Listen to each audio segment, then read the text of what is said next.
Bonjour tout le monde, c'est Loualexis. On se retrouve aujourd'hui pour une nouvelle vidéo. Ça va être une vidéo d'ailleurs qui est relativement assez courte et qui va porter tout simplement sur les arrière-plans de votre jeu. Je fais cette vidéo-là simplement pour vous donner un ou deux conseils par rapport à l'implémentation de vos backgrounds que vous allez faire sur Pixelart. Moi, dans le fond, ici, si je vais sur Pixelart, j'ai construit un background de A à Z que j'aimerais utiliser pour mon jeu. Fait que j'ai mes arbres, j'ai mon soleil, j'ai mon ciel, j'ai mon gazon, etc. Je l'ai déjà exporté. Fait que théoriquement, il me suffirait simplement de prendre l'image et de le glisser ici pour avoir mon background.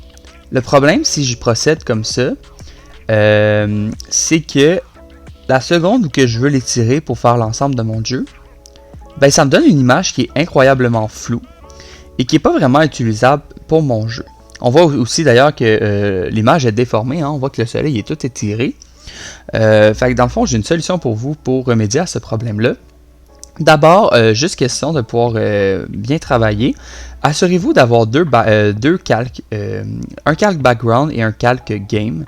Le calque background, dans le fond, ça serait le nouveau calque qu'on ajouterait pour déposer l'image d'arrière-plan que vous avez.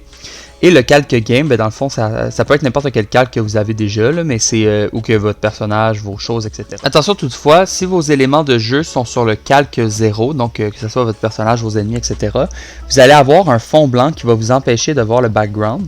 Fait que ce que je vous conseille de faire, c'est de transférer les éléments du calque 0 vers le calque game ou vers n'importe quel autre calque que vous avez créé. Bon, si vous voulez avoir un background qui fonctionne bien, ce que je vous encourage de faire, c'est de simplement exporter chaque élément de votre dessin individuellement. Ainsi donc, vous allez faire une exportation de votre soleil, une exportation de votre ciel, une exportation de votre gazon, une exportation de vos arbres, etc. Comme vous pouvez voir ici, j'ai plusieurs éléments d'exporter. J'ai mon ciel, j'ai mon gazon, j'ai mon arbre et j'ai mon soleil. À partir de là, à partir du moment que j'ai exporté chaque aspect de mon dessin, j'ai qu'à aller sur Construct et dans le fond, je m'assure d'être sur le bon calque, donc le calque background. Puis à partir de là, ben, je peux juste aller prendre chacun de mes éléments, donc par exemple mon gazon, le glisser et l'incorporer où je veux dans mon jeu. Fait que là par exemple, ça pourrait être ici. Voilà, moi je veux que mon gazon soit en bas. Je vais pouvoir aussi incorporer mon ciel, etc., etc. Je ne vais pas vous montrer le montage complet de mon background. Par contre, c'est important juste que je vous montre qu'est-ce que je peux faire avec, par exemple, les arbres et le soleil. Là, ici, vous voyez qu'il y a un problème. J'ai incorporé le ciel après le gazon. Fait que théoriquement, il faudrait que j'incorpore le ciel. Puis qu'après ça, j'incorpore le gazon. Fait que là, on va aller chercher le gazon ici. Voilà. On va le mettre de même, on va l'étirer un petit peu.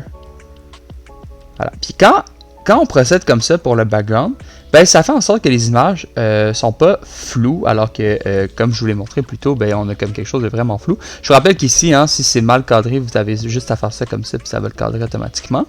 Voilà, donc là on a du gazon bien cadré. Et là, à partir de là, c'est un peu là où que la magie s'opère. Vous allez pouvoir importer votre arbre. Voilà, donc là, mettons, moi, je veux que mon arbre soit déjà bien cadré, parce que là, il l'est pas, voilà. Mais je veux surtout que, rendu ici, ils sont un peu plus gros. Ben, vous pouvez l'étirer, mais sans nécessairement le déformer. Donc là, vous faites ça comme ça. Là, après ça, vous pouvez simplement le reprendre ici, puis continuer, tu sais. Puis en plus, vous pouvez donner différentes grosseurs, ça que cet arbre-là pourrait être un peu plus petit. Fait que faire ça, ça permet vraiment de faire un background qui est personnalisé à votre jeu, et qui va pas se déformer ou devenir flou en jouant avec les grosseurs. Puis là, regardez, si mettons vous arrivez et que quelqu'un dans l'équipe trouve que ça serait une meilleure idée s'il y avait moins d'arbres, ben là vous pouvez juste en enlever, vous n'avez pas besoin de recommencer le dessin au complet. Le soleil, on fait la même chose. Je pense que j'ai... ouais, non, c'est ça, je ne l'ai pas importé le soleil. Mais on fait juste le prendre, le mettre ici. Là, vous pouvez le grossir, le mettre dans un coin de votre jeu si vous voulez. À partir de là, si mettons je donne le comportement plateforme ici à mon arbre, pas le comportement à mon gazon, pas le comportement plateforme, excusez, le comportement solide. Je peux aussi créer un joueur. Là, mettons, je fais sprite. Voilà, on va pas se casser la tête, hein. Comme d'habitude, on va faire un petit cube, ça va être plus rapide. Voilà, donc là, ça c'est mon joueur. On va lui donner le comportement plateforme pour qu'il puisse se déplacer.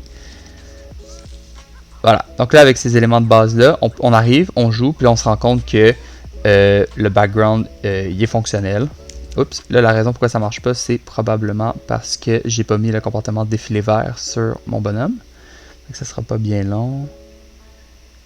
Comportement, défilé vert, play. Boum! Regardez. Là, la raison pourquoi le personnage il passe derrière. Ok, là ça marche. Mais j'allais dire, des fois le personnage va passer derrière les arbres. C'est parce qu'en fait, j'ai mis le comportement. J'ai mis le personnage pardon, sur le calque background. J'aurais dû le mettre sur le calque game. Voilà. Fait que là, c'est sûr et certain qu'il va passer devant les arbres. Si vous trouvez que les arbres sont trop petits, ben encore une fois, vous pouvez les agrandir. Mais il faut faire attention, hein, si on les met comme ça, là, on va avoir le même problème. Ils vont devenir flous. Fait que ça va être important de bien doser. Je pense que comme ça, c'est raisonnable. À la limite, c'est le personnage aussi que vous pouvez réduire. T'sais. Fait que là, ça va être à vous vraiment de jouer avec vos éléments de manière à faire un background qui vous plaît. Puis tu sais, ce qui est le fun avec cette méthode-là aussi, c'est que si par exemple, un peu plus tard dans le projet, vous décidez d'incorporer des nuages, ben vous avez qu'à aller sur Pixelart, faire votre nuage.